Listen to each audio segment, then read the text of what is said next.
Good evening.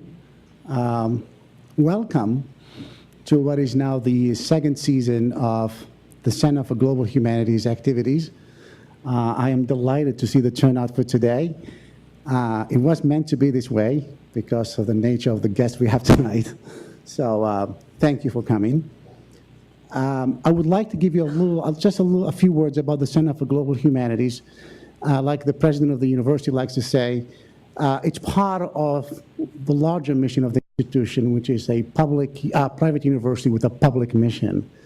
And the Center for Global Humanities has a couple of objectives. One of them is to expose our students to some of the greatest ideas that are being debated today, and from some of the leading scholars nationally and internationally in their fields.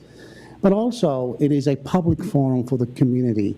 It is open to all Maine residents, particularly in the Greater Portland area, but from any other part of the state, for people to come and discuss and debate and participate in making sense of the critical issues that are facing the globe today. So I highly urge you to become an active part of this center. You have the forms, you have ways to join in, to sign up. You have the brochures. They're very exciting. We have a very exciting website. It's dynamic, it's informative, but please be part of this because the community needs a forum like this.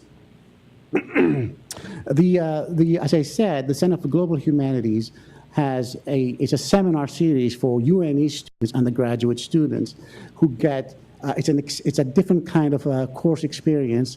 It takes place over 2 semesters, and at the end of which the students become Center for Global Humanities scholars. It's a wonderful thing for them. They get very excited about it. And in the question and answer session, we make sure that the students' voices are heard because it's part of their learning experience. But members of the public are also invited to ask questions and participate in equal fashion. The students are being supervised by great faculty member and scholar and friend and colleague, George Young. George Young has been with us for a number of years now. He taught previously at Cornell, at Dartmouth and Grinnell before he came to UNE, and so he brings with him a tremendous amount of experience, and the students enjoy taking his class. Well, now it's time to introduce the speaker, and the speaker of tonight is Gordon Wood. I discovered Gordon Wood's work I think in the late 90s when I read The Radicalism of the American Revolution, published a little earlier in 92, if I'm not mistaken. I was preparing for working on a project,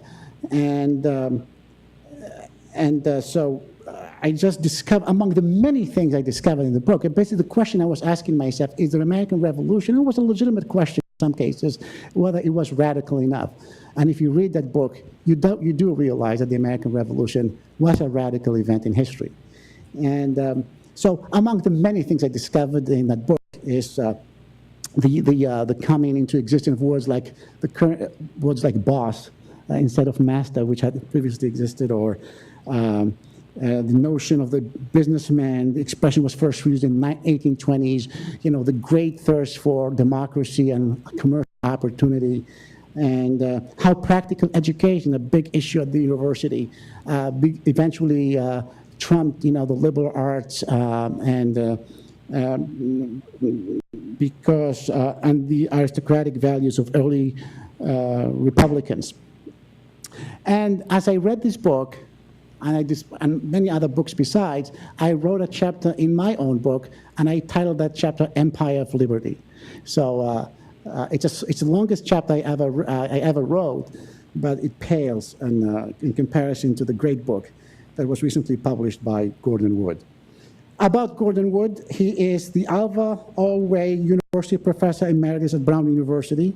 He received his BA degree from Tufts University and his PhD from Harvard University. He taught at Harvard University at the University of Michigan before joining the faculty at Brown in 1969.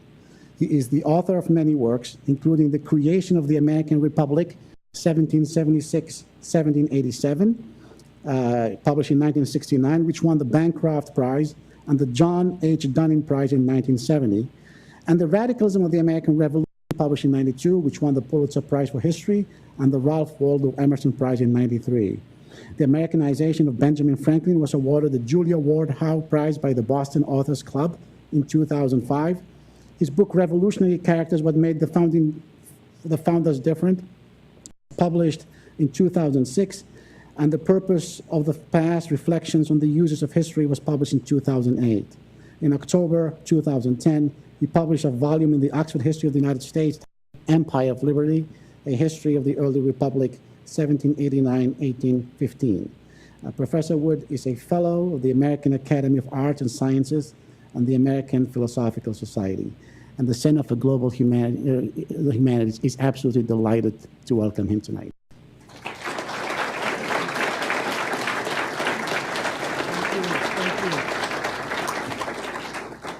Thank you, Anwar. It's really a great privilege and pleasure to be part of this project. It's a wonderful, from what I've learned today, a wonderful, this Global Center, and I'm glad to be part of the lecture series that it's sponsoring. Well, you saw the title of my talk.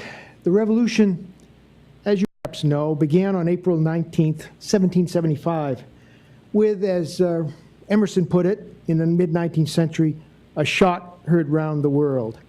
That, in fact, was how the 19th century saw the revolution, as an event of worldwide significance. It was an event that opened up a new era in politics and society, not just for Americans, but for people everywhere in the world. And that's the perspective with which I'd like to look at the revolution and in the tradition that it provoked this evening. It was America's destiny, said the Hungarian patriot Louis Kossuth in 1852, to become the cornerstone of liberty on earth. Should the Republic of America ever lose this consciousness of this destiny, Kossuth went on in a speech given while he was in the United States raising money on behalf of the Hungarian Revolution of 1848, that moment, he said, would be just as surely the beginning of America's decline as the 19th of April was the beginning of the Republic of America.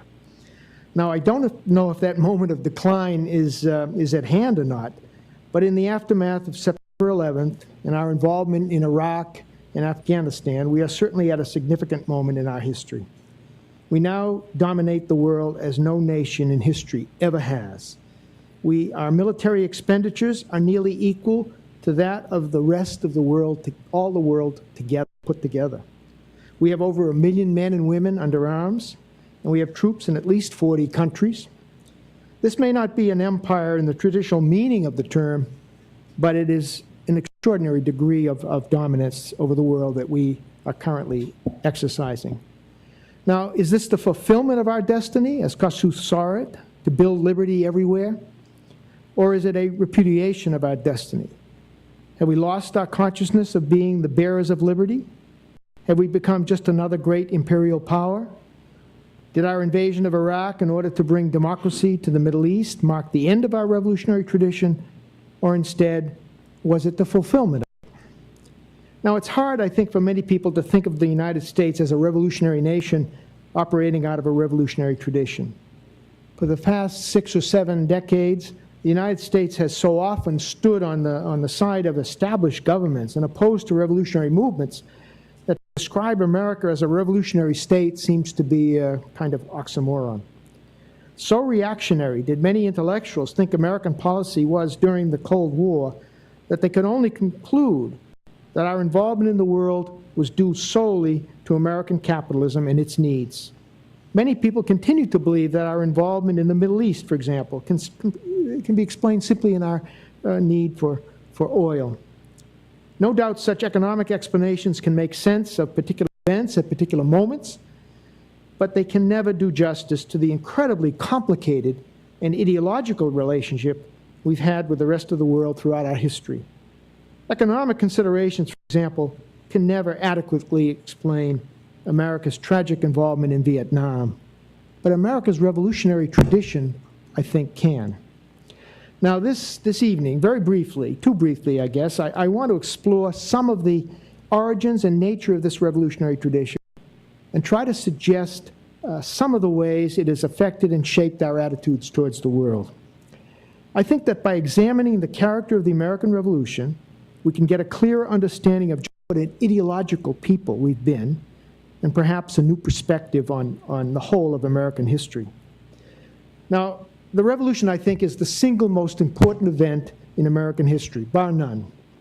Not only did it legally create the United States, but it infused into our culture our noblest ideals, our highest aspirations, our beliefs in liberty, equality, constitutionalism, the well-being of ordinary people, and so on. It's the Revolution that gave us our obsessive concern with our own morality, and most important, our messianic sense of purpose in the world.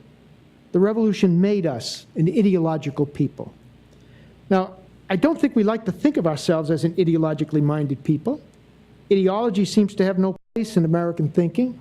The word sounds European. It conjures up systems of doctrinaire ideas and dogmatic abstract theories. It could hardly have much to do with the practical, pragmatic people we Americans have usually thought of ourselves to be. And certainly ideology, it used to be thought, could not have been involved in that most practical of revolutions, the American Revolution. Now, few historians of the Revolution believe that anymore. It now seems clear that the Revolution was very much an ideological movement, involving a fundamental shift in ideas and values. In fact, I would go so far as to say that the revolution, our revolution, was as ideological as any in modern Western history. And as a consequence, we Americans have been as ideologically minded as any people in Western culture.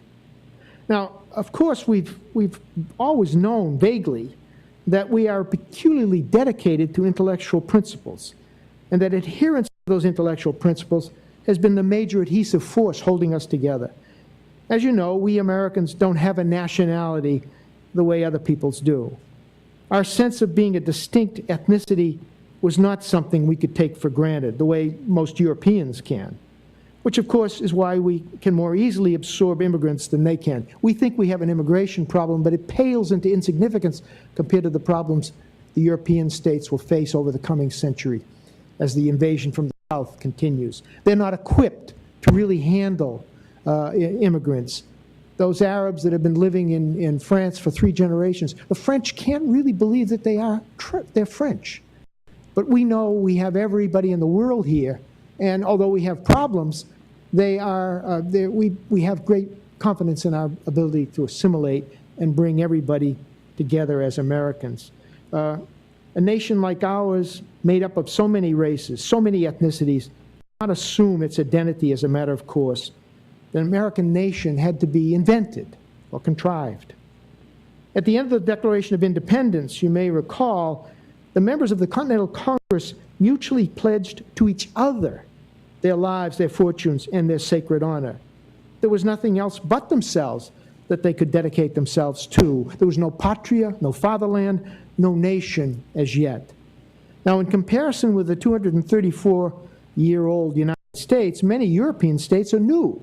Czechoslovakia, for example, some created in the 20th century. Yet these European states, new as they may be, are undergirded by peoples who have a pre-existing sense of their own distinctiveness, their own nationhood, before they became states. In the United States, the process was reversed. We Americans created a state before we were a nation. And much of our history has been an effort to define the nature of that nationality.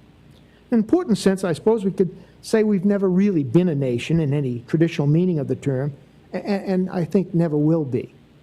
It is the state, the Constitution, the principles of liberty, equality, and free government that make us think of ourselves as a single people. To be an American is not to be someone, but to believe in something. What is the nature of this ideology that created by the American Revolution, this set of beliefs? Now, looking back from our vantage point at the beginning of the 21st century, what strikes me as most extraordinary about the Revolution is the world-shattering significance that the revolutionaries gave to it. In light of the fact that we did eventually become the greatest power the world has ever known, it requires an active imagination to recover the audacity, the presumptuousness of Americans in 1776 in claiming that their little colonial rebellion possessed universal importance. After all, these 13 colonies made up an insignificant proportion of the Western world, numbering perhaps 2 million people, huddled along a narrow strip of the Atlantic coast, 3,000 miles from the centers of civilization. To believe that anything they did would matter to the rest of the world was the height of arrogance. Yet the revolutionaries and their heirs in the 19th century sincerely believed that they were leading the world toward a new libertarian future. Our conception of ourselves as the leader of the free world began in 1776. What made this presumptuous attitude possible, what made Americans in 1776 think that they were on the edge of a new era in history, pointing the way toward a new kind of politics and society and a new sort of world, what in short transformed their revolution into something more than a simple colonial rebellion, was the revolutionary ideology of republicanism. Now, it's only in the past generation or so that we've come to understand just how ideologically charged with republicanism the 18th century was. Now, for republicanism, to understand it properly, we have to substitute the word democracy, because that's what they meant in modern terms, or we won't understand what they meant. After all, the Chinese today live in a republic, as do the Egyptians and the Cubans, and Saddam Hussein was head of a republic, so the whole word gets blurred. And for monarchy, we have to think of authoritarian governments, because, well, a good proportion of NATO, the EU is made up of monarchies, benign monarchies. So the terms monarchy and republic don't mean the same for us as they meant for them. But if you think in terms of democracy and authoritarian government, you can begin to understand what they meant. So where republicanism today is so much taken for granted, and where much of the monarchy that remains seems so benign, it's difficult to appreciate the power republicanism had for the 18th century intellectuals. Indeed, republicanism was as radical, I think, for the 18th century as Marxism would become for the 19th century. Republicanism and the Republican tradition framed for all sorts of political and social critics of 18th century Europe the moral perspective with which they confronted the dominant monarchism and materialism of the age. Now, this republicanism was not an indigenous ideology peculiar only to Americans, but was in fact a product of a long existing heritage of civic humanism, originating in the classical Latin literature of antiquity, with Livy, Cicero, Tacitus, Sallust, and others, revived by Machiavelli and others in the Renaissance, and carried into the 18th century by nearly everyone who claimed to be enlightened. These Republican values, articulated most vociferously, but not exclusively by the popularizers and heirs of the 17th century Republicans, Harrington, Milton, Sidney, promised far more than the elimination of kings and new elective governments.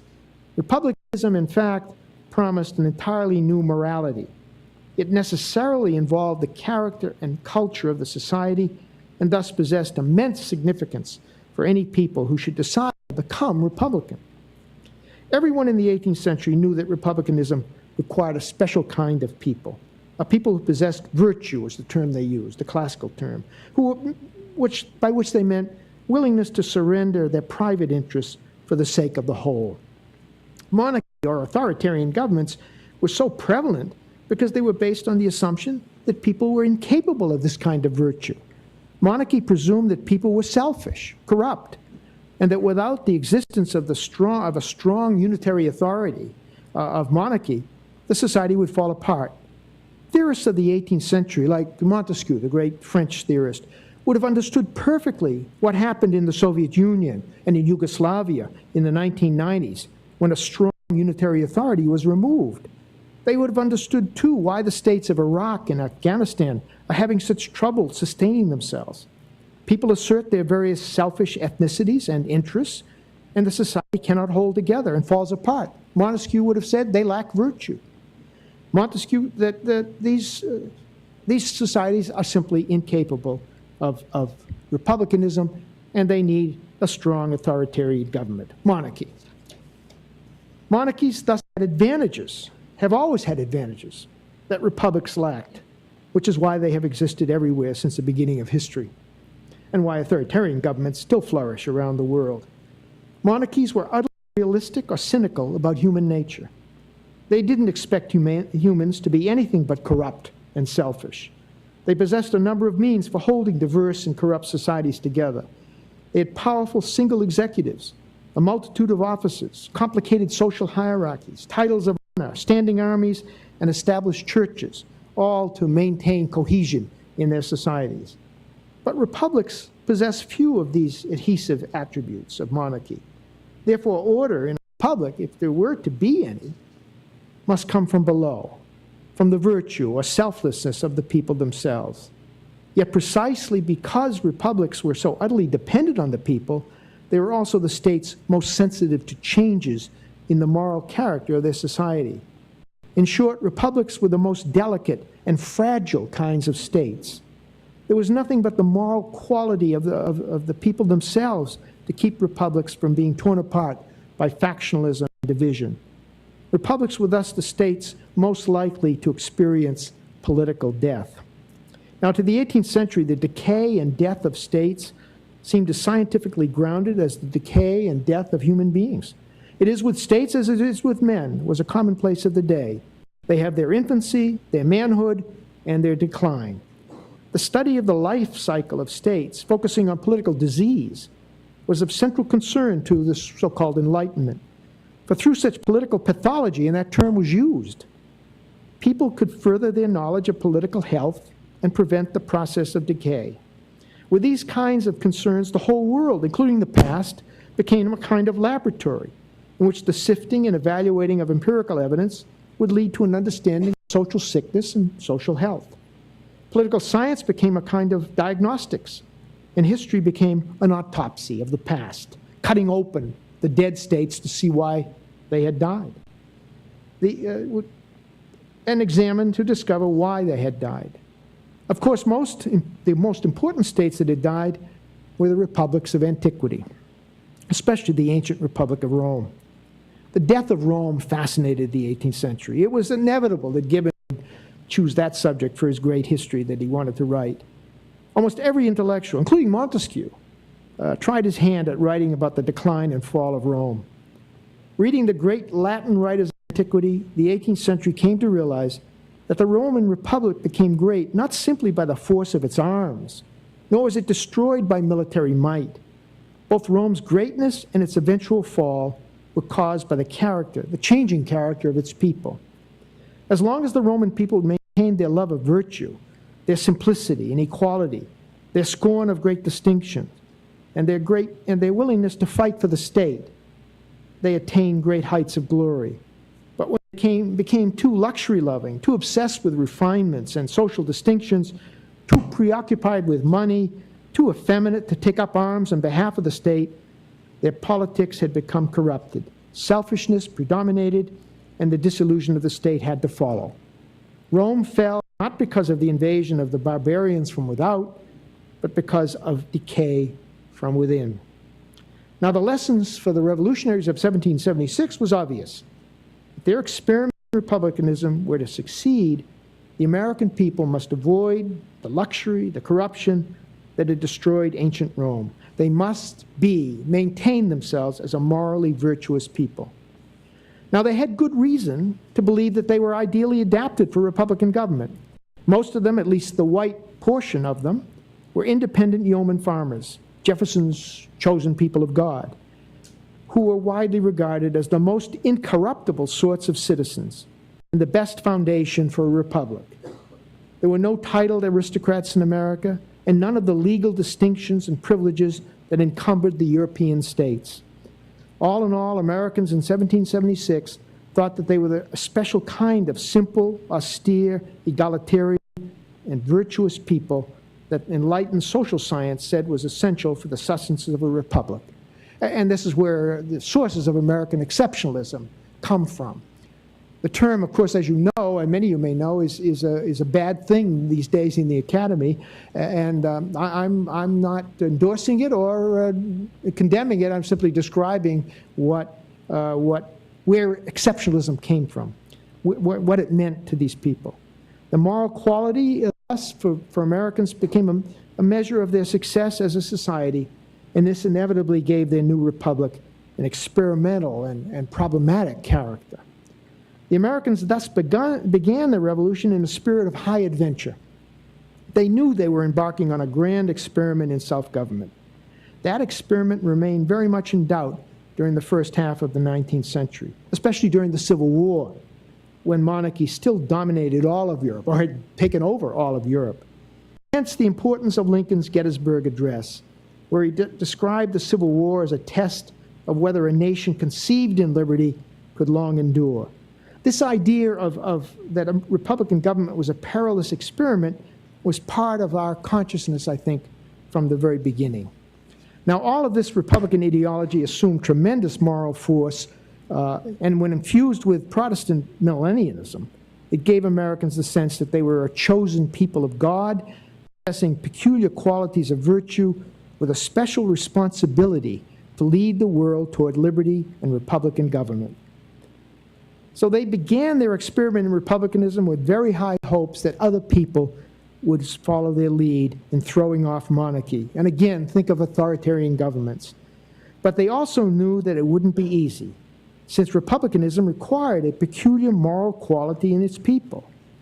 Naturally, at first, they saw the French Revolution as a copy of their own revolution, and they welcomed the effort. Lafayette sent the key to the Bastille to Washington, as recognizing, as a symbol of the recognition that the American Revolution had stimulated, in Lafayette's mind at least, and other liberals at the outset, had stimulated their own revolution. And the key is hanging in Mount Vernon today. But the French Revolution's rapid perversion and excesses, ending in Napoleonic dictatorship, disillusioned many Americans about the ability of Europeans to emulate them in becoming American, in becoming Republican, democratic. They came to see the French Revolution as simply an abortive attempt to imitate the successful American effort at establishing republicanism.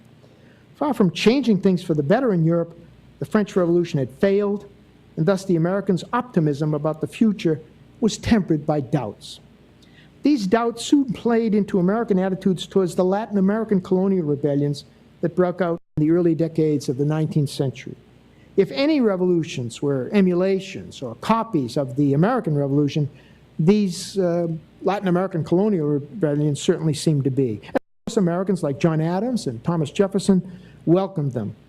But at the same time, they were skeptical of the South Americans' ability to create free Republican governments. Did they have the stuff, the virtue, that Republicans were made of? I feared from the beginning, wrote Jefferson in 1821, that these people were not, as yet, sufficiently enlightened for self-government, and that after wading through blood and slaughter, they would end in military tyrannies more or less numerous. Yet, if they wished to try the experiment in republicanism, I wish them success in it. Thus, Americans, and I think that was a typical response, from the outset had an ambiguous attitude towards Republican revolutions in other parts of the world. Naturally, there was no hostility, only sympathy and enthusiasm, mixed with some skepticism, a kind of well-wishing mixed with a kind of patronizing pessimism, bred of an anxiety that other peoples would not have the sort of moral and social qualities necessary to carry through a successful democratic revolution. Nevertheless, Americans continued to believe that they, not the French, were the revolutionary nation par excellence. And some Europeans agreed with them. Here's Count Metternich, the chief minister of the Austrian-Hungarian Empire, excoriating the United States for proclaiming in 1823 the Monroe Doctrine, which, as you know, told the Europeans that they no longer had any role to play in the New World. In their indecent declarations, these United States, said Metternich, have cast blame and scorn on the institutions of Europe most worthy of respect. In permitting themselves these unprovoked attacks, in fostering revolutions wherever they show themselves, in regretting those which have failed, in extending a helping hand to those which seem to prosper, they lend new strength to the apostles of sedition and reanimate the courage of every conspirator. If this flood of evil doctrines and pernicious examples should extend over the whole of America, what would become of our religion and our religious and political institutions, of the moral forces of our governments, and of the conservative system which has saved Europe from complete disillusion? Metternich's comment on American recognition of and support for the Latin American rebellions. Now, despite promising not to intervene in Europe's internal affairs and expressing a desire to have no entangling alliances with Europe, most Americans remained very concerned with what went on in Europe. Yet they were reluctant to get directly involved in any revolutionary venture that might endanger their own Republican experiment. Believing that people who were ready for republicanism would sooner or later become Republicans as they had, Americans in the 19th century concluded that they could best accomplish their mission of bringing free governments to the rest of the world simply by existing as a free government, by being an exemplar to the world. William Wirt of Virginia put this very nicely in a speech in Baltimore in 1830. We stand under a fearful responsibility to our Creator and our fellow citizens, Wirt told his audience. It has been His divine pleasure that we should be sent forth as the harbinger of free government on the earth. And in this attitude, we are now before the world. The eyes of the world are upon us, and our example will probably be decisive of the cause of human liberty. So Americans watched and encouraged all the 19th century revolutions.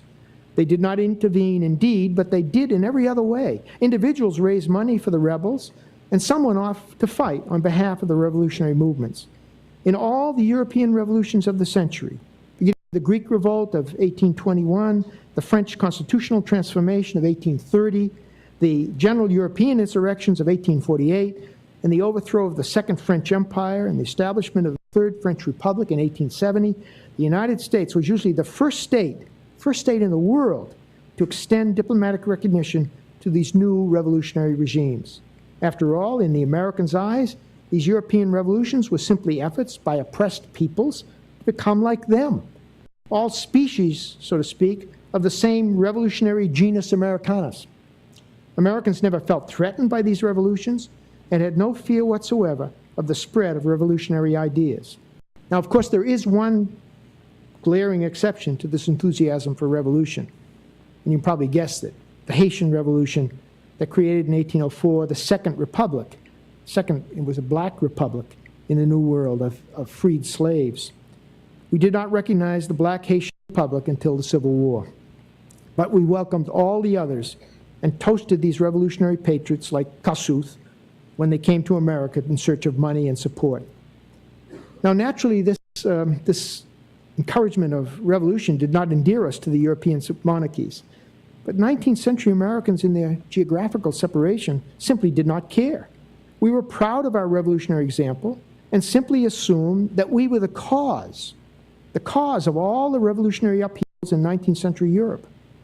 When the Habsburg monarchy protested American sympathy with the Hungarian Revolution of 1848, Secretary of State Daniel Webster did not resort to any traditional polite diplomatic evasions. Quite the contrary. He openly insulted the Austrian-Hungarian minister in Washington. He made no attempt to deny the charges leveled by the Habsburg minister. Instead, he said that the United States would accept nothing less than full American responsibility for the upheavals. He told the minister, and I'm quoting Webster here, that the prevalence on the other continent of sentiments favorable to Republican liberty is a result of the reaction of America upon Europe, and the source and center of that reaction has doubtless been, and now is, in these United States. Webster then went on to add, in one of those gratuitous insults for which American diplomatic messages of the 19th century were famous, that in comparison with the great extent of the United States, the Habsburg monarchy was but a patch on the Earth's surface. Because 19th century Americans frequently resorted to this kind of spread-eagled bombast, but actually did very little to aid the revolution, certainly not as a state, many, other than encouraging them and recognizing them, many historians have concluded that America's revolutionary sympathy was something of a fraud. But I think such a conclusion misunderstands the peculiar character of America's 19th century revolutionary tradition. Because of their Republican assumptions, Americans believed that any revolution in Europe would have to come from the oppressed peoples themselves and from the moral force of our example as a republic. But we never had any doubt that America was the center of the international revolution. This American ethnocentricity is mind-boggling. The best example I know of is a message from President Grant to the French government sent in response to the French overthrow of the Second Empire and the establishment of the Third Republic in 1870. Despite America's determination not to intervene in Europe's affairs, President Grant told the French, We cannot be different to the spread of American political ideas to a great and civilized country like France. Well, it's as if the French had no revolutionary tradition of their own to draw on. I wonder what the officials at the French Foreign Office thought of this extraordinary message. We have no response, at least I haven't been able to recover one. Because of the slowness with which republicanism spread, however, 19th century Americans increasingly came to conclude that they were destined to be only successful, they were to be the only successful Republican state in a corrupt monarchical world. And millions of people in the world seem to think so too. The migration to the United States between 1820 and 1920 of over 35 million refugees from monarchism, one of the great folk movements of all history, gave the Americans conception of themselves as a chosen people, a less divine and more literal meaning, and confirmed for them their preeminence as a revolutionary people. Now, it's within this 19th century context, this revolutionary tradition of republicanism, and this belief of Americans that they were in the vanguard of history, leading the world towards liberty, that we can begin to comprehend the extraordinary American reaction to the Russian Revolution of 1917. In the full sweep of American history up to that time, no foreign event had such a dramatic and searing effect on Americans as did the Bolshevik Revolution of November 1917. After that momentous event, our understanding of ourselves and the world, I think, became very confused, and confused indeed. Now, at first, the Russian Revolution goes through two phases. At first, with the March 1917 overthrow of the Tsar and the formation of the provisional government, Americans welcomed the Russian Revolution, as they had welcomed earlier anti-monarchical European revolutions. 7 days after the Tsar abdicated, 7 days, the United States extended diplomatic recognition to the new Russian government, the first power in the world to do so. President Wilson now thought that he had a fit partner for a League of Honor, a league which Wilson hoped would be a means for the worldwide extension of democracy. In May 1917, the American ambassador in Moscow wrote back to the United States that he expected Russia to come out of its ordeal as a republic and with a government founded on correct principles, that is to say, principles similar to those of the American Republic. Yet, with the Bolshevik takeover of the revolution in the fall of 1917, all this initial American enthusiasm evaporated overnight. Instead of being its firmest friend, the United States suddenly became the bitterest enemy of the Russian Revolution. Instead of quickly extending diplomatic recognition to the new regime, as American governments had traditionally done throughout the 19th century, the United States withheld diplomatic recognition from the Soviet Union for 16 years, and through 4 American presidencies, making the United States not the first, but the last major state in the world to recognize the new revolutionary regime. Now, in light of America's earlier revolutionary tradition, this is a remarkable turnabout. A turnabout, however, that I think is explicable only in terms of that earlier revolutionary tradition. What was now different, what caused this abrupt change of attitude, was the nature of the Bolshevik appeal, the new character of the communist ideology. The Bolsheviks claimed not simply to be leading another anti-monarchical Republican revolution in emulation of the American or French models of the late 18th century. The Russian Revolution, the Soviet Revolution, was not another species of the revolutionary genus Americanus. It was a new revolutionary genus altogether. The Bolsheviks said that their communist revolution represented a totally new departure in world history. Some immediately saw what this meant. The Swiss playwright and essayist Hermann Kesse, for example, said in 1918 that it is now certain that mankind must make up its mind either for Wilson or for Lenin. The great antagonism that immediately sprang up between the United States and the Soviet Union rested not simply on the exigencies of power politics or the circumstances of contrasting marketing systems, but more important, on the competitiveness of two very different revolutionary traditions. The Cold War really began in 1917. The Soviet Union threatened nothing less than the displacement of the United States from the vanguard of history. The Russians, not the Americans, now claimed to be pointing the way toward the future. And more alarming still, there were some American intellectuals in the 1920s and 30s that agreed with that claim. For the first time since 1776, Americans were faced with an alternative revolutionary ideology with universalist aspirations equal to their own. This ideological threat was far more serious to us, I think, than anything the Russians did technologically, either in developing the H-bomb or launching Sputnik, for it seemed to make America's heritage, its whole history, irrelevant. If we Americans were not leading the world toward liberty and free government, then what was our history all about?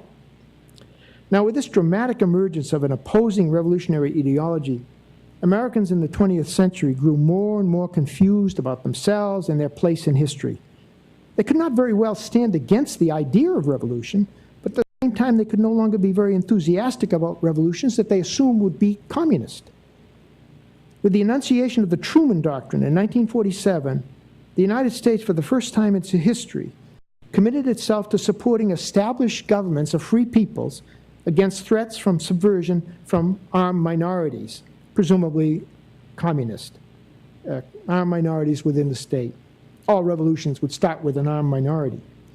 Our Cold War struggle with the Soviet Union eventually culminated in our disastrous intervention in Vietnam in the 1960s. Most Americans thought that they were simply following President Kennedy's call in 1961 to pay any price, bear any burden, meet any hardship, support any friend, or oppose any foe to assure the survival and the success of liberty. That comment, there was a quote today in the paper. Lee Hamilton, the former congressman and very expert congressman on foreign policy and now director of the Woodrow Wilson Center in Washington, he was quoted saying, that statement, it's baloney. Nobody believes that anymore. It gives you an idea of what's happened in the last century, since 1961. Now, only this time that in Vietnam, support for liberty meant supporting an existing government against revolution. The fundamental threat to the meaning of our history posed by a rival revolutionary ideology, I think, blinded us in the 1960s to the nationalistic and other ethno-cultural forces at work in the world. In such an atmosphere, it became difficult for us not to believe that every revolution was in some way communist. And consequently, our definition of free governments was stretched to extraordinary lengths to cover eventually any government that was non-communist. The ironies, of course, are abundant. Remember, we spent 10 years between 1979 and 1989 helping the Taliban in Afghanistan to withstand a Soviet takeover. Think of that. But it would be a mistake to see our support of corrupt or reactionary regimes as a direct response of American capitalism or as a result of some deep-rooted abhorrence of revolution. Many of our Cold War actions, clumsy and misguided as they often may have been, represented, I think, our confused and sometimes desperate effort to maintain our universalist revolutionary aspirations in the world. Our Point 4 program accompanied the Truman Doctrine. The Peace Corps coincided with our involvement in Vietnam. All were linked, good and bad. All were cut from the same ideological cloth. All were expressions of what was becoming an increasingly dimly perceived sense of our revolutionary mission in the world. Now suddenly, as you know, in 1989, all this changed. The Soviet Union collapsed, and with it, its revolutionary aspirations to make the world over as communist collapsed as well. Joel Barr, who was an American engineer who had defected to the Soviet Union in 1950, told a Los Angeles Times reporter in 1992 that he had been wrong about communism. I believe that now history will show that the Russian Revolution was a tremendous mistake. It was a step backward, he said. The real revolution for mankind that will go down for many, many years was the American Revolution. Now, I think we're living in an extraordinary moment in our history. It's not at all clear what the consequences of the momentous events we're living through will be. At first, September 11th seemed to have increased, not weakened, our desire to dominate the world. President Bush, as you know, came into office opposed to nation building. Then he became determined to do just that in Iraq. Lots of intelligent Americans at the time, and they've forgotten about it in many cases, but, like Tom Friedman of the New York Times and the editor the new republic, initially welcomed the idea of bringing democracy to the Middle East. They actually welcomed the invasion. But after a long, frustrating struggle, we are now merely hoping against hope that when we get out of Iraq, we will leave it not perhaps as a democracy, but at least as a functioning state. In Afghanistan, we don't even talk about democracy. All we can hope for there is the establishment of a reasonably stable state capable of resisting the Taliban, or perhaps not even that, just a state capable of resisting al-Qaeda. These Middle East wars seem to have drained away, as Hamilton's comments suggested, today his comments suggested, drained away most of our idealism about changing the world. In fact, I think if it weren't for Israel, I wouldn't be surprised if an increasing number of Americans began calling for us to get out of the Middle East completely. We seem to be very much an all and nothing people. It's very difficult for us to maintain a realpolitik attitude towards the world. We have to either be saving the world or shunning it. In the 1990s, some intellectuals were bitterly opposed to any of our messianic impulses coming out of the revolutionary tradition. Others in the 90s thought that we had become a middle-aged nation, not all that different from other nations of Europe.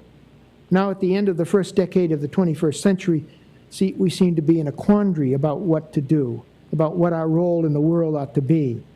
We remain the sole superpower. As I say, there's no competition, but still unsure of quite how to use that power.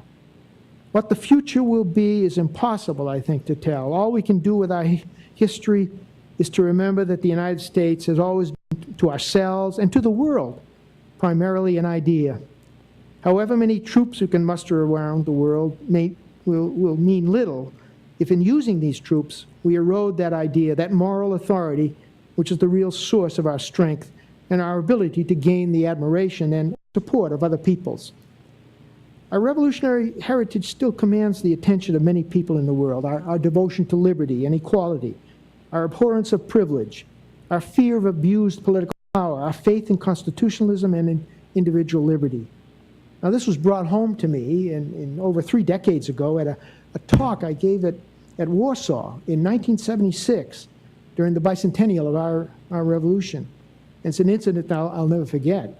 You have to remember, 1976 is before a solidarity movement. It's still a communist-dominated state. The solidarity movement didn't really take off till 1980, 4 years later. At the end of this very ordinary lecture I gave on the American Revolution, a young Polish intellectual rose to tell me, she said, I'd left out the most important part of the American Revolution. Well, naturally, I was stunned that I'd left out the most important part. She said that I had not mentioned the Bill of Rights, that constitutional protection of individual liberties against the government. It was true. I had just taken the Bill of Rights for granted. But this young Polish woman living under a communist regime could not take individual rights for granted. We forget. We take for granted the important things. This example of this Polish intellectual showed me that our republic was still a potent experiment in liberty worth demonstrating to the rest of the world. And we can only hope that that idea of America will never die. Thank you. Thank you very much.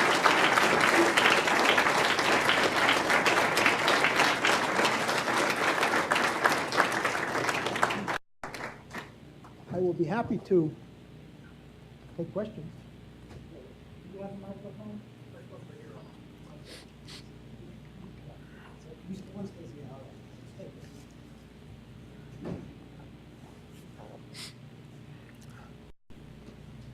There's one back there.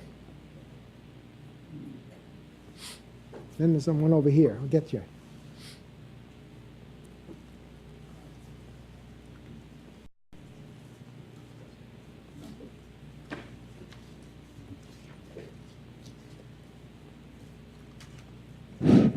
Thank you.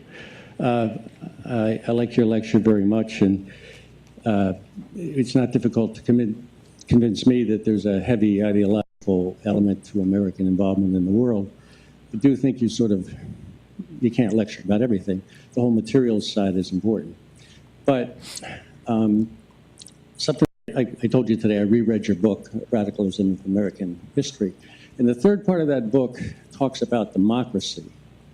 And democracy being, and many of the old Republicans feeling like Republican virtue was being wiped away and substituted by self-interest. And of course, it's sort of like Andrew Jackson steamrolling John Quincy Adams. That is the reality that we've been more or less since that time. And it seems to me that what do you have to say about that in terms of its relationship to our role in the world? Well, I think that the way you phrase it, it's more of a domestic problem. Are we the virtuous the way the Republican leaders of 1776, 1787 thought we ought to be? And of course, no. As Tocqueville said, we somehow had become individualists without undermining the democracy. And it's a kind of miracle. No one knows quite how it works, but we have managed within a Republican framework to have a very self-interested, individualistic people who nonetheless has not fallen apart. We aren't flying in 1,000 different directions. We're not Iraq, we're not Afghanistan, we're not the Soviet Union. So it's a kind of miracle. That's what Tocqueville marveled at. How could a society that seemed to be dedicated to business, to the making of money, to ostensible selfish behavior survive? Well, that's still a mystery. I think it's a very difficult problem to explain. I think, first of all, I think the capitalism, if that's the shorthand term to describe the commercial world that emerged, is helped to create faith in one another. To have a capitalist system, you have to have a lot of faith in whom you're dealing with in commercial. And that's in commercial dealings. And so that in itself, but religion as well. He talks a lot about religion and the role religion played in holding people together. So for various reasons, that selfishness was tempered by certain ideals, certain ideas that made the system work, even though we were not a classically virtuous people. And there was a kind of, well, that had already started in the 18th century. David Hume says it's impossible to import a Spartan kind of virtue here into England or into America. It's too commercial. So he suggested a new kind of modern version of virtue, which was sociability. And radicals picked up on that. Jefferson certainly did. And he believed in sociability as the new modern substitute for virtue. That is the ability of people just to get along with one another. Something that obviously they don't have in Iraq. Just so you're not at each other's throats. That you are willing to put up with differences. And that seems to have been the secret to our success. And Jefferson counted on this, a kind of love between people. A sociability that held the society together in a new way. It was a kind of social version of gravity. These social scientists who work with this, Adam Smith, and the Scottish social scientists, Adam Ferguson, John Millar, are all trying to figure out what is it that keeps society together, modern society, Western society, without fighting. And they said there's a kind of social feeling that everyone has. Jefferson believed that. It makes him, for all of the paradox, I mean, our greatest spokesman for democracy is Jefferson, I think, and truly so, even though he's a slave-holding aristocrat, because he believed that every person had this social or moral sense in him.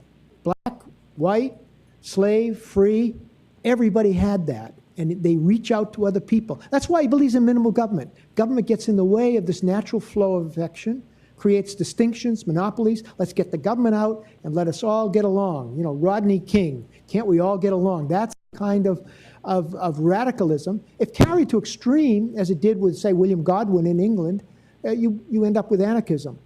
But that is the basis for the new virtue that emerges in the American Revolution. And for some reason, that's still not clear, Tocqueville was trying to put his finger on it. How does these United States hold together, even though they lack the kind of classical virtue that the Spartans had? And that's the great puzzle. We still have it. It's extraordinary. The degree to which we can be self-interested, interested in business, interested in making money, but at the same time, not flying at each other, flying off in diverse directions and not tearing each other apart. In the way we see that's happening in many parts of the world. That's a long-winded answer to your question. This gentleman over here had a question. And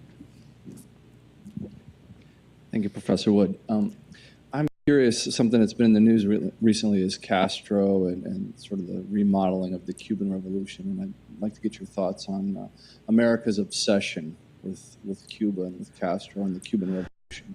it goes back to the communists. This began in 1960, the Cold War. This looked like another example of a revolution that was going communist. I mean, you have to get your pills out. You're all too young. Most of you are too young to go back to Kennedy. But think of that Kennedy statement: bear any price, pay any price for liberty, defense of liberty. And that was the Cuban experiment. As we saw it when communists, we became panicked. This was part of the world. Now it's gotten into politics, and the Florida Cuban refugees have a lot of potency, and they've kept us with sanctions and a kind of diplomatic isolation, which is probably counterproductive. It's certainly, in my opinion, we've made a terrible mistake.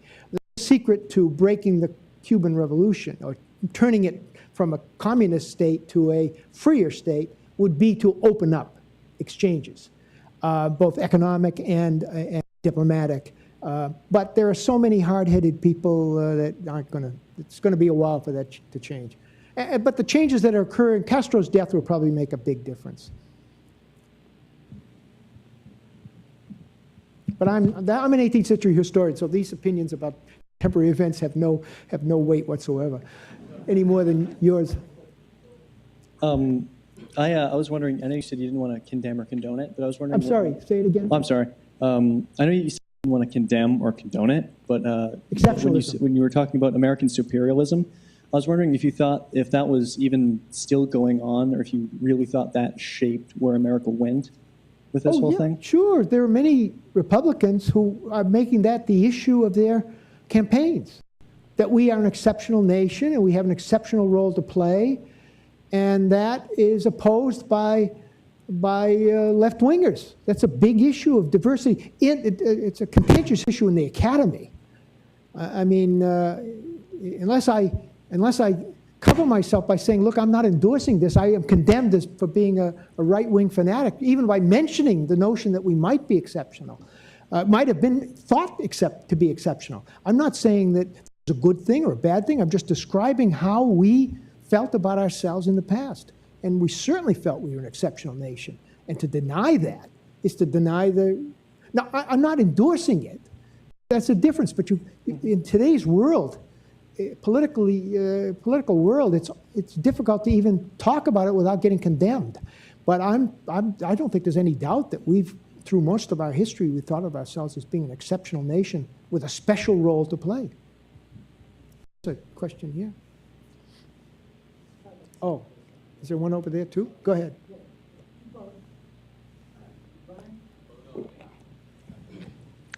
So, one, I just wanted to add something to your take on Tocqueville in this. I just remember that at the end of the Democracy in America, Tocqueville says, you know, when I look at all the things I saw in America that seem to hold this country together in this remarkable circumstances, especially what holds on to this tenuous grip on virtue that the Americans had, he said it was the women. That was what struck out to him most. I'm sorry, American women, he thought, were the... Oh, well, they're going to help. Yeah, well, he was getting a lot of his advice from Federalists and Whigs, and the women were strong-minded in the crowd that he was. You know, he was only here a few months when you think about it. Yeah. So what your point is that the women made this? No, I just wanted to add that. But in particular, I mean, he thought French women were gossipy, they were climby, they made their men crazy, and the American man could go out in the world and compete in the market and do all these things. Well, there is this notion. If your notion of the adhesive is sociability, of course, it's a very different thing from the ancient notion of virtue, which is very masculine. There, virtue is masculine. If you've seen David's painting, The Oath of Horace, in the Louvre, or the reproductions of it, there's the father and the sons raising their swords to go out and fight for the Roman Republic, and the women are all off in the corner crying and weeping. They're useless. In other words, it's a very masculine kind of thing, this classical notion of virtue. But the modern notion that Hume talked about is very, it's sociability, affection. Well, women are more capable than men of this. And so this really reverses things. And women suddenly become into their own as the major source of inculcating this new sociability, which is going to be the adhesive. That goes to the point you're talking about. So women had a very important role to play now that they didn't in the Roman Republic or in David's mind. So the American notion, the Anglo-American notion of virtue, which is equivalent to sociability, affability, getting along, is something that women can breed.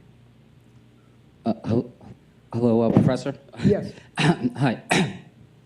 So I was listening to your talk. Thank you very much. I enjoyed it quite a bit. If I was thinking when you ended that if an alien had come in or someone who had never heard of the United States before just came to the talk, it would have sounded as if, and maybe this is not what you were meaning for it to come off, but it would have sounded as if the American experiment, the United States, had this incredibly kind of successful mission to spread virtue up until something weird called the Vietnam War. Up to what? Something weird called the Vietnam War, up until Vietnam. Well, And no, then up to this, I would say the Russian Revolution of 1917. Right, but then I couldn't help but think, well, what about slavery? I mean, how does race and the experience, the reality of slavery, and that it took? How did that fit Americans into deal with that? Well, how does this fit into your thesis of American virtue being? No, I'm not claiming that they were virtuous. Oh, okay. I'm just claiming that they thought themselves to be virtuous. Okay, well, could you expand on how then? But look, we know the slavery was Right. the great issue that tainted the whole dream. The revolution was tainted from the beginning, and they knew that. They knew that slavery was inconsistent with the meaning of the revolution. It was all about liberty. I mean, what greater irony than to have a revolution led by, well, as Samuel Johnson said, you know, the greatest criers for liberty how come the greatest criers for liberty are the drivers of slaves? So they knew about that. Now, they lived with the illusion, at the outset at least, that slavery would die a natural death. They live with a lot of illusions. They aren't free, they aren't any greater than we are. We're just, and we shouldn't be arrogant about their illusions. I think any one of the founders who lived into the 19th century died disappointed with what he had wrought. Because they did not, the society was much more democratic, much more populous, much more vulgar than any of them expected. And so they were really unsettled. All of them. Jefferson, even Jefferson, who was a kind of Pollyanna, he thought everything's going to work out. Even his last letters are really full of despair, and he's uneasy. And of course, when the Missouri crisis comes, the fire bell in the night is a threat to the Union. And his last letters, he's a fire-eating Southerner at that point. I mean, his great years were early, and you have to see that. I mean, you have to turn the thing around. Slavery had existed for thousands of years without criticism. It's the 18th century that suddenly makes slavery a problem. And it's the American Revolution that really makes it a problem. I mean, it's not coincidental that the first anti-slave convention in the history of the world was held in Philadelphia in 1775. So from that moment on, slavery is a problem, and it's going to have to be dealt with. Now, the North eliminated slavery. By 1804, not a single northern state has abolished slavery. It's not insignificant in the North. 14% of the population of New York is enslaved, but it's not deeply rooted in the economy. In the South, it's much different.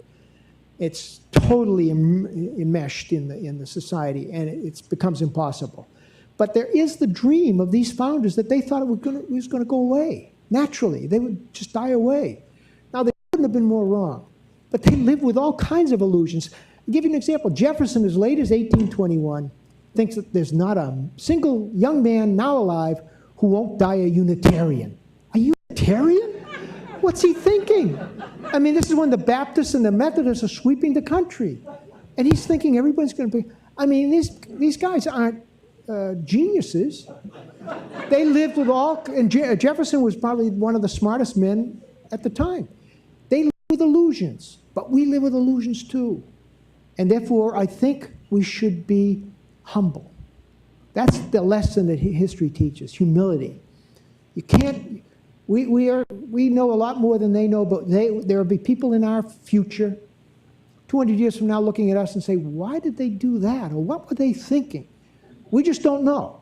So that's the one thing I would say. And slavery is, of course, brings the republic almost to apart, breaks it apart. That's what Lincoln is really, you know, the really interesting issue about the Civil War is not why the South seceded. That's explicable. The question is, why did the North care? And that's where Lincoln's important. And he cared precisely for the reasons I've been talking about.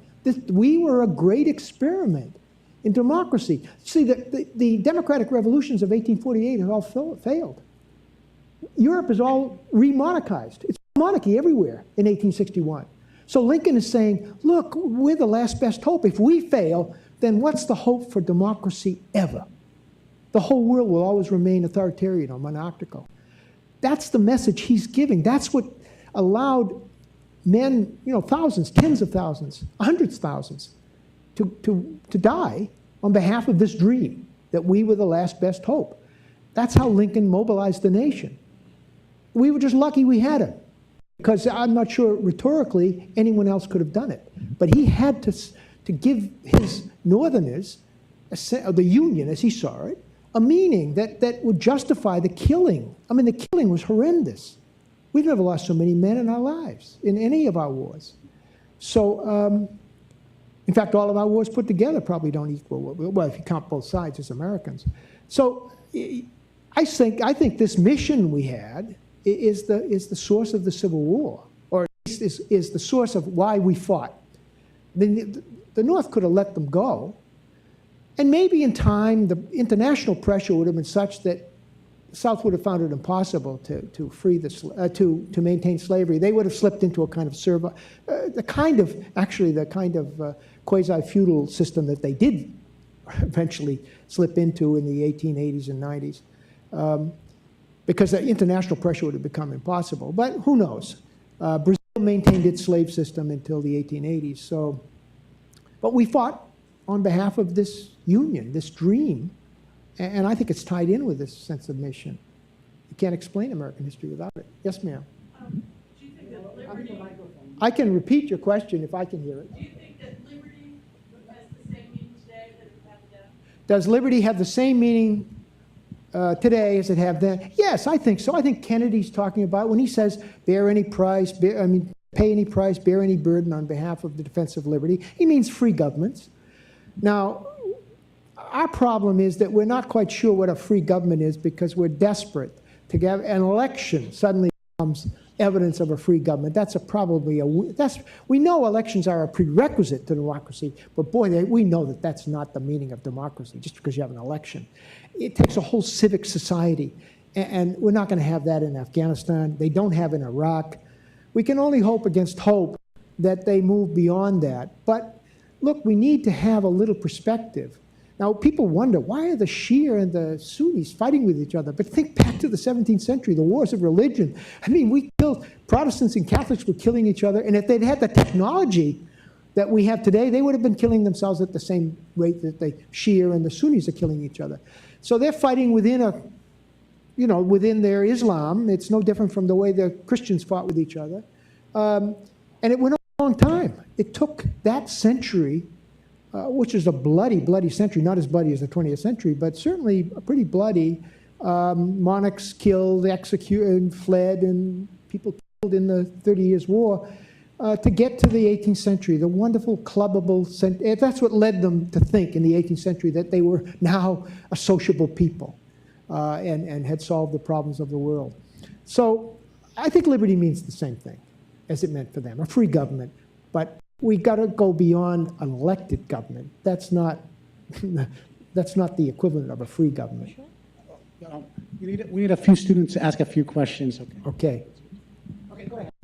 No, we hit this lady. Oh, okay. Oh, sorry. Okay.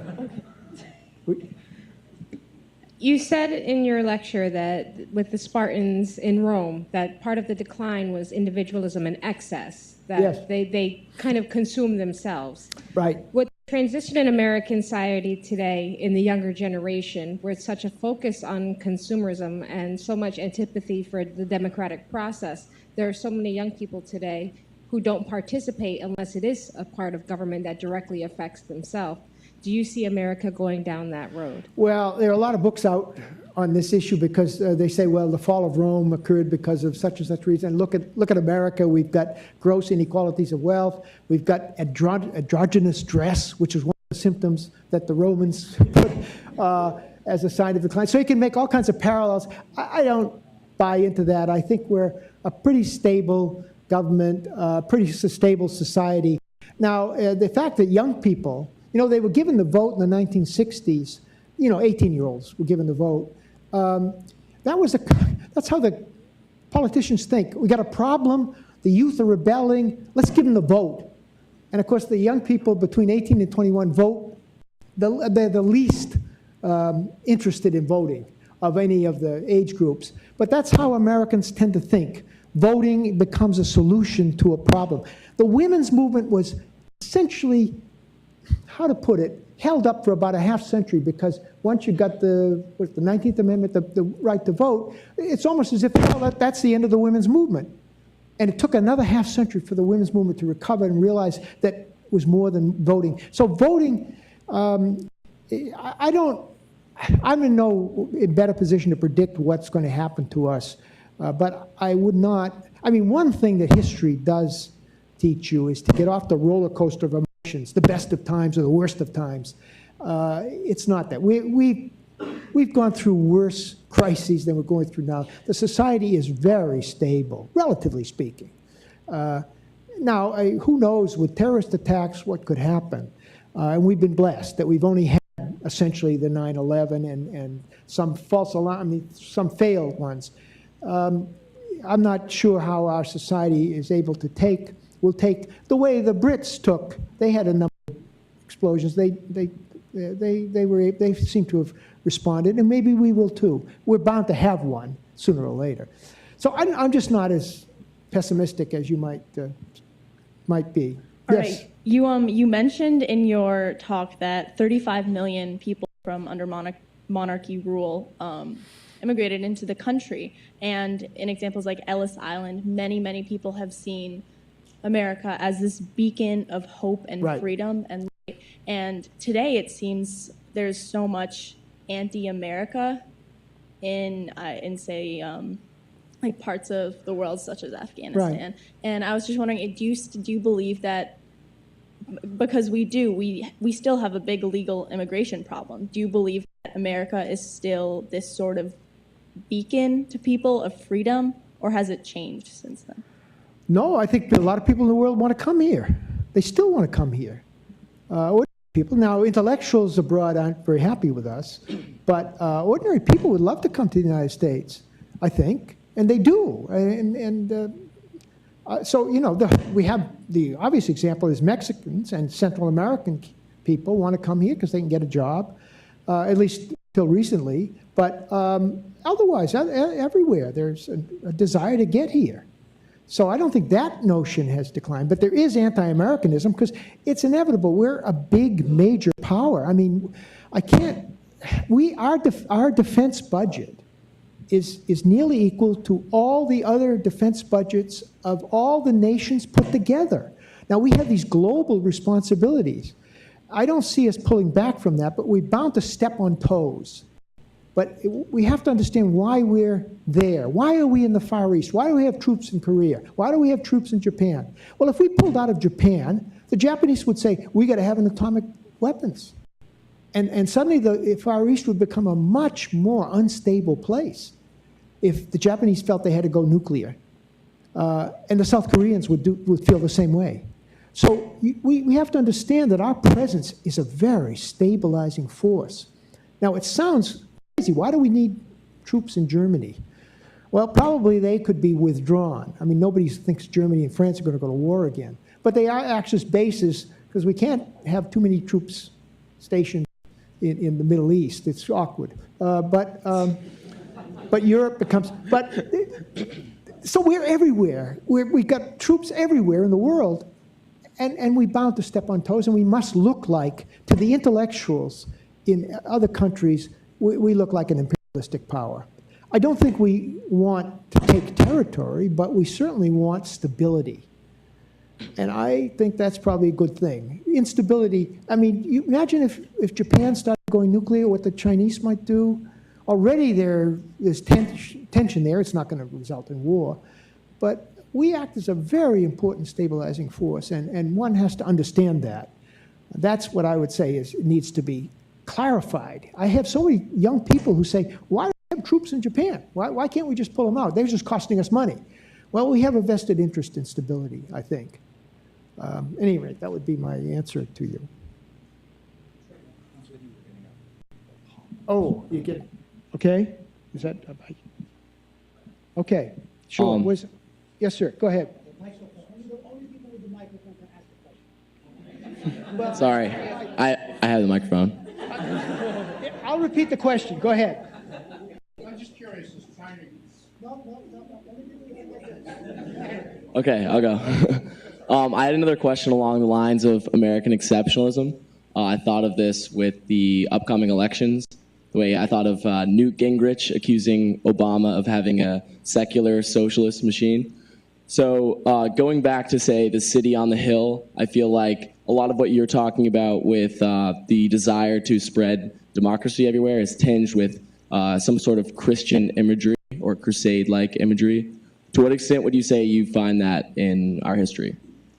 Well, I think at the outset, of course, the Puritan notion of the city upon the hill was invoked by many people through the 19th century, and also by Reagan in 1980. He made a great deal of that. But I think it was essentially secular, and it is secular today. I don't think there's any kind of there are Christian evangelicals in America who have this mission, but I don't think you can label the sense of mission, which Lincoln was talking about, or others, as a Christian thing. Lincoln was not a devoutly religious. I mean, he had a tremendous sense of providence and of God, but I don't think he was an evangelical Christian anyway. He's just talking about that notion of democracy. We are at a model for the history of the world. So I don't think that's an important element, except for those people who are Christians and are devout. They do believe that the United States is their source of their spread, helping to spread their mission. But I don't believe that is the fundamental emphasis of what I've been talking about here. In your book, Revolutionary Characters, which I enjoyed, and I also enjoyed your lecture, you sort of talk about how the founders were revered just for sort of almost... You might have hit the switch. Did you hit the switch? Oh, there we go. Almost transcending others and sort of being this elite group of people to start the nation. And in your book, you also discuss that now people in leadership positions of politics or political leaders are sort of less elite in the sense that more people have access to those positions in politics. But I was wondering, do you think they're more elite in the sense now with the increase in consumerism and the capitalistic economy, that they're more elite in the sense that they have more access to money with lobbyists and being persuaded to vote a certain way because of money? Do you think they're elite in that sense or have more power than the founders did? This is a complicated question. Look, they were not, all of them themselves, many of them came from very obscure backgrounds. Take John Adams. Father was a very ordinary person. He sought to educate himself. He went to Harvard. He was not socially, they ranked the class then by social status, and he was in the middle somewhere. The revolutionaries embodied the American notion that who your father was, whom you married, who your ancestors were, didn't count. It's meritocracy. That's their message. They are anti-blood. Nobody should be judged on on their ethnicity or on their background, on their ancestors. That's their message. Now, what they did anticipate was that people would rise who had none of the credentials. That is, they hadn't been to Princeton, they hadn't been to Harvard. And let me give an example. Simon Snyder, 1808, runs for governor of Pennsylvania. He's a son of a mechanic, has no education, and he's accused by his fellow Republicans, because there's no Federalists left in Pennsylvania, his fellow Republicans, Thomas McKean and others, Chief Justice, just like the Tea Parties today, accused of being a clodhopper. Well, what does Snyder do? He turns that to a badge of honor. Yes, I'm a clodhopper in a society of clodhoppers, and that's why you should elect me. And of course, that kind of anti-intellectual message, that populist message, wins. And everywhere you find men like Daniel Tompkins in New York. He's a Columbia graduate. He's a lawyer, a wealthy lawyer, city lawyer. What is he? He runs for governor of New York in the first decade of the 19th century. You know what his campaign is? Farmer's boy. I'm a farmer's boy. That kind of anti-intellectual populist rhetoric is very much a part of us. We're still with it.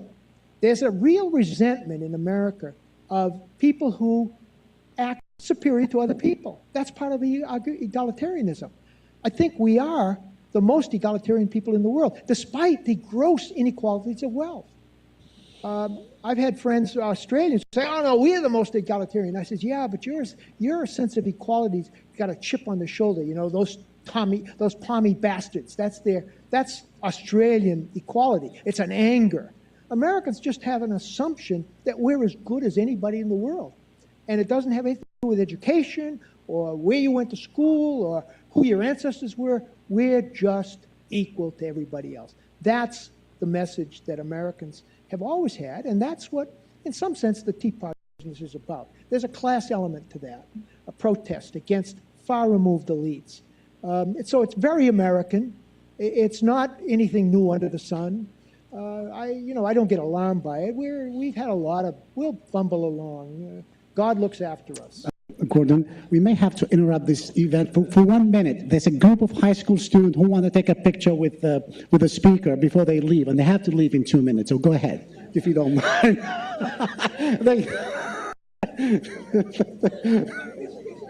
Yeah, so I take a picture. Emergency, I mean.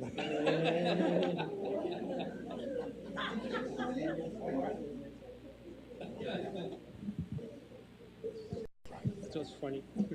John, are you going to ask any questions?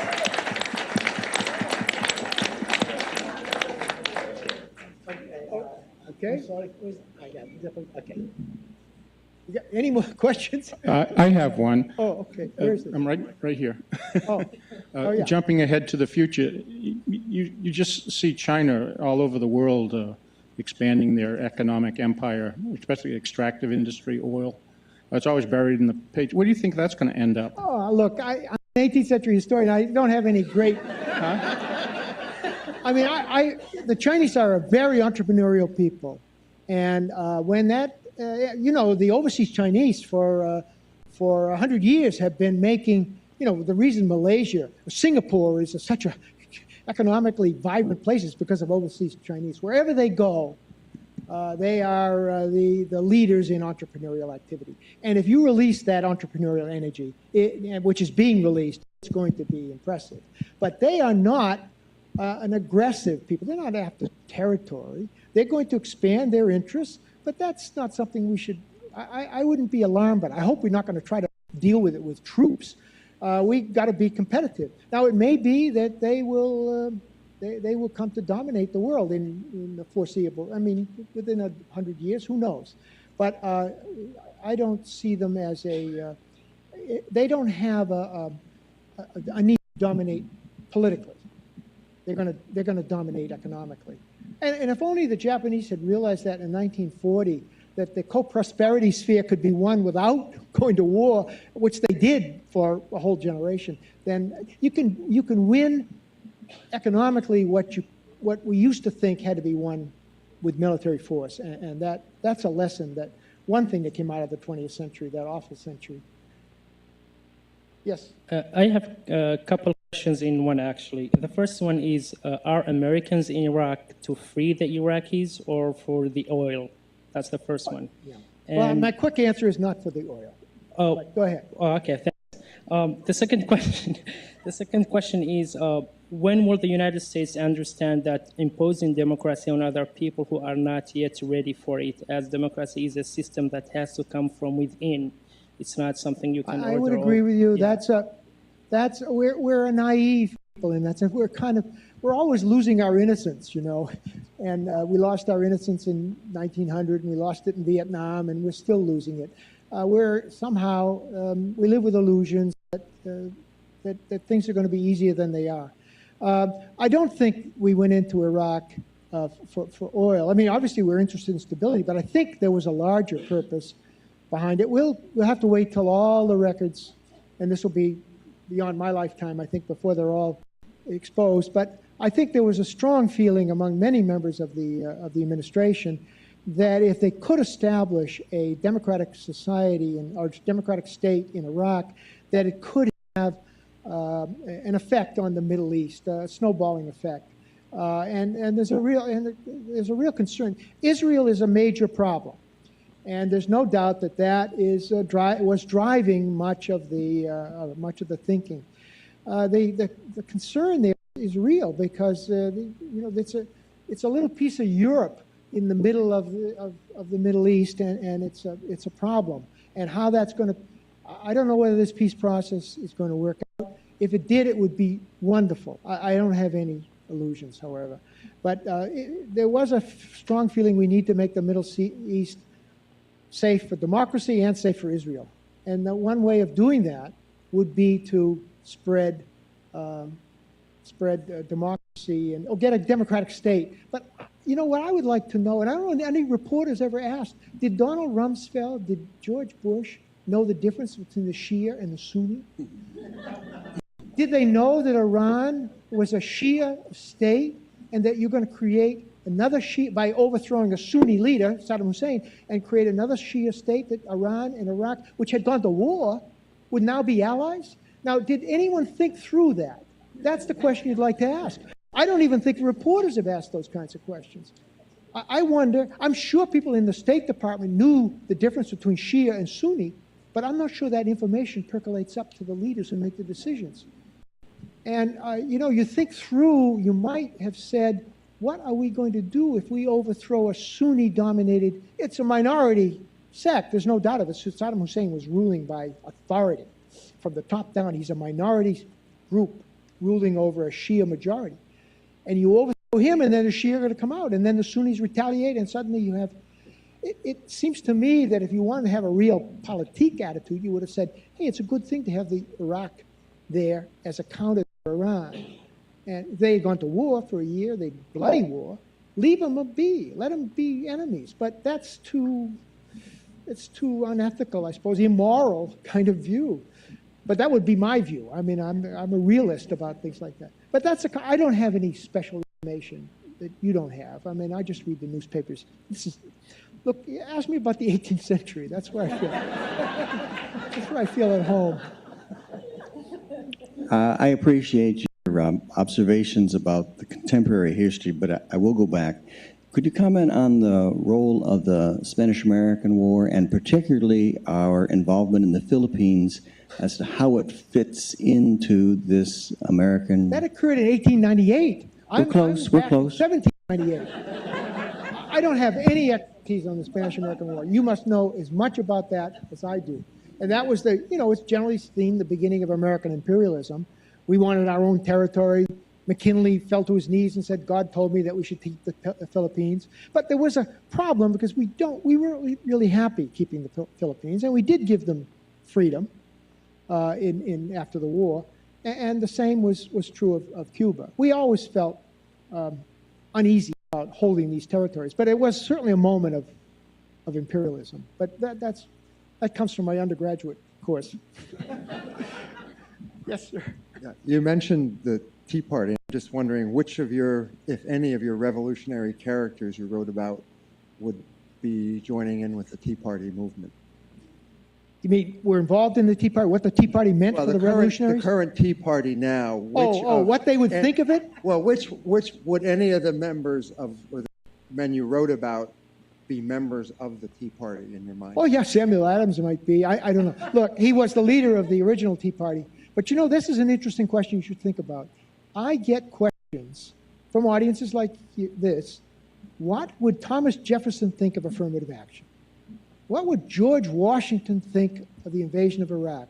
Now, the question I pose to you, why do we do that? Why do we ask?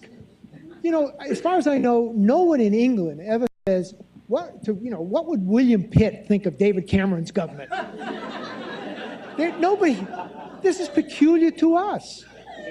Americans have this special relationship with these founders. Now, I think that's you should think about that. I think it's because they did create the institutions by which we still govern ourselves, and they infused into our culture these values of equality, liberty, and so I think we do go back to them to refresh and reaffirm our identity as Americans. But we have a peculiar relationship to these people.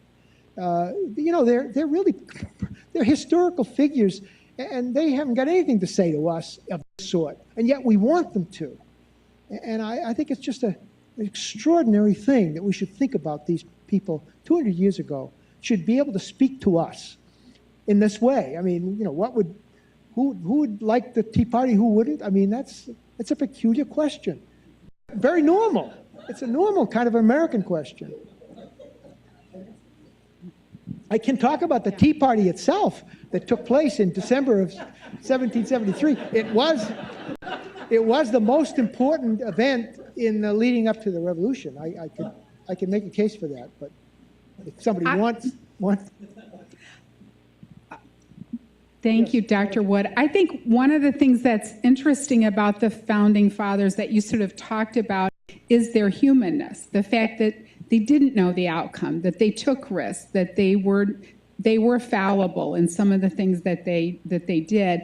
And for the students that were at the Scowcroft lecture last week, you got that same sense from him that he talked about the end of the Cold War, that it wasn't inevitable. They really didn't know what was going to happen, when the Berlin Wall would fall, and the sort of fallibility of these men trying to navigate through this phase of history. And I think that as Americans, we still feel that about the Founding Fathers. Maybe that's part of that connection of wondering how they would do this, because they are very human. Well, I think that's right. I think we as a people, despite the huge number of history books that are printed, are not a very historically minded people. History, as I think it is, history is a tragic story. And I don't mean a pessimistic story. It just means history teaches you the limitations of life. Things don't always work out. Now, if you get to thinking too historically, you might get paralyzed. You won't act. Say, oh my God, I don't know what's going to happen if I do this. Unanticipated consequences of purposive action. That's a kind of law and if you begin to get too aware of that, then you begin to say, oh my God, I can't, you get paralyzed. As Nietzsche said, if you want to be a man on horseback, forget the past. Don't get history-minded. So I think, since we're not very historically minded, you know, James Polk said we're the only country in the world that has its history in the future. We tend to be very optimistic, and we're very quick to act. I think that a little more history-mindedness would breed not only humility, which I think is important, but prudence. So you're cautious. You realize that, well, if we do this, maybe this will happen. But you don't want to get so historically minded that you're paralyzed, that you can't act. Because it's true, we don't know the future. And it's not at all clear that you take this step, that you're going to have, the next step was going to follow logically. It might go off in a totally different direction. That history does teach that.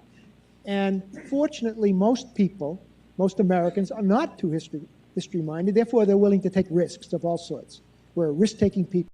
We're confident of the future. And so maybe it's a good thing we're not too historically minded if you want to get things done. But at the same time, I would hope that some of our political leaders would develop humility, caution, prudence, but not so much, not to get paralyzed. That would be sad. But I think a person like Scowcroft has that. That would be one of his attributes. as a foreign policy expert. And he would be the kind of person you'd have a lot of confidence in. It's people who are cocky and think they know the world, and this is going to happen, and that's the person you get a little uneasy about. Yes, sir. In your book that we read in class, Revolutionary Characters, you mentioned that Jefferson's initial Pollyanna vision for the country was one of an agrarian society that would export agricultural goods based on free commerce, right, and that through international free commerce, eventually wars would end and there'd be peace. Right. Do you think that perhaps if he was looking down in this age of globalization and a new world order that's been spoken of, he may have been late, but kind of his vision is coming to fruition in some sense? Well, the 20th century was a pretty bloody war-filled century, and so he did have a dream. He was part of it. He's not an original thinker, but he has the dream that many enlightened thinkers had, that war is so terrible that we must find alternatives to it. And his grand experiment with the embargo was just that. He and Madison were convinced that if they could show the world that, and they didn't use the term, but it's what we do, economic sanctions could work, then maybe we won't have to get involved with military force. And that's exactly what we're trying to do in Iran. The horror of actually using military force against Iran is so great that we're desperate to see sanctions work. His embargo was the same. He called it a liberal dream, an experiment.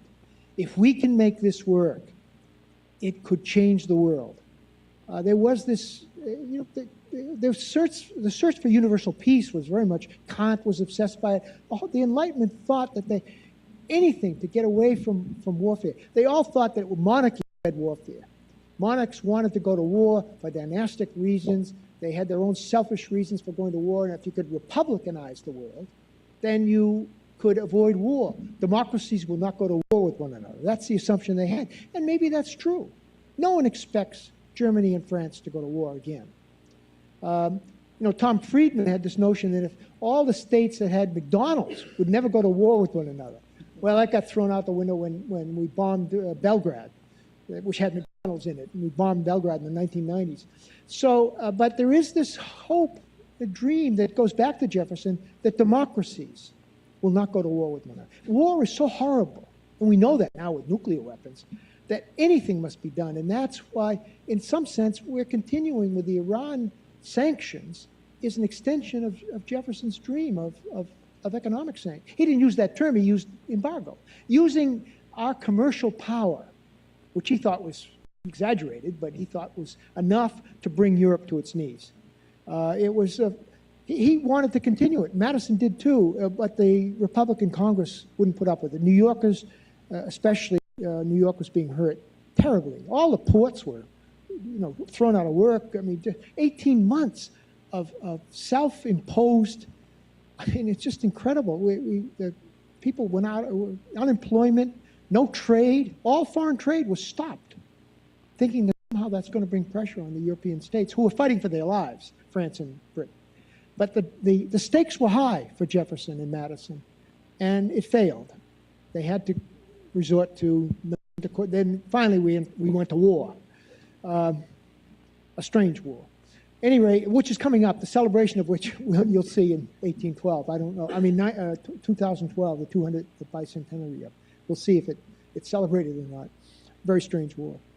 But, the past does affect us. I mean, we still are dreaming some alternative to war. I don't know if it's going to work. Yes, sir. You said yourself that America was founded on idealism, and one of the key ideas was the idea of freedom. And with the exception of Haiti, which had a similar, we need freedom, we're going to fight for it ourselves, do you think that maybe one of the reasons maybe other democracies haven't been as successful is because it hasn't necessarily been just them, they've been fighting for it and they've had help from other democracies? It's not so much their idea as the idea of democracy, working towards democracy? Well, of course, we have to look at the fact that Europe today is democratic. I mean, France and Britain and Germany and Italy, are all democracies. And they weren't all democracies. I mean, there's a monarchical overlay, but we know that that doesn't count. I mean, Sweden's a monarchy, and so isn't Norway, and so isn't Holland, but they're not real monarchies, they're democracies. So democracy has spread. Now, The Economist magazine, the great English weekly magazine, says there are 28 real democracies in the world. But there are about another 80 who are sort of half democracies. And then there are another 30 or 40 authoritarian states. So we've got, I mean, Latin America is a good example. You know, 50 years ago, few of the Latin American states were real democracies. And now much of Latin America has become democratic. I think it's reason to be confident about what's happening in the world. Now, there's still a lot of authoritarianism, and it still goes back to what Montesquieu said. If you need a certain kind of people, a civic society, to sustain a democracy, and it's going to take time. And authoritarian governments will probably exist in the Middle East for the foreseeable future. There's no way the Afghan people are prepared for a European-type democratic society, or the Iraqis.